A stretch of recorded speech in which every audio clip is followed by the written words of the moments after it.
And we have a question from Curran from Villanova.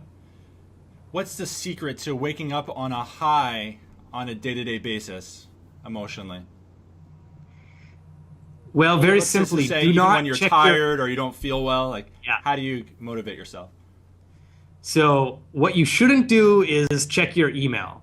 Do not check your BlackBerry or your email first thing in the morning. I'm really bad at doing this, but it's one thing that has led to so many days getting started off on the wrong foot. Yeah, What I do think, what I do think is a good way of starting the day is waking up and thinking about one thing that you're really right.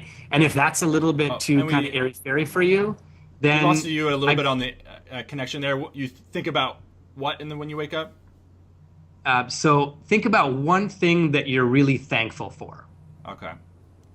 right? And the other thing I've done, there's two things that I've done in addition. So one is I got this book called The Greatness Guide. Have you heard of it, Michael? Actually, I haven't. I'm going to write that down. All right, so I will send that to you.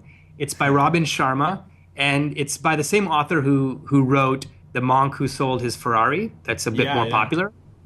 And it's 100 lessons that are just a page each. They're really simple to read, but I've started to read one page every day, and gives me this great boost that you don't even need to spend more than a couple of minutes to get. It's pretty awesome. The other thing is that, and this is actually a friend of mine, a mutual friend that we have, Michael, John shared with me his idea, which is he has his iPod connected to his alarm clock, and the iPod is set to play one of the original Apple commercials on YouTube, one of the Think Different commercials.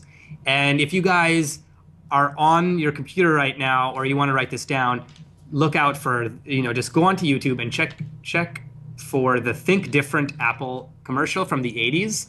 And one of the first images is Einstein. And it basically talks about how, people who think different, the world calls them crazy. And then it walks through all of these great contributors to the world and asks you at the end, were they really that crazy for thinking different? And for me, that's a great message that is really simple for me to consume when I wake up in the morning, doesn't take any effort, and gives me a great boost.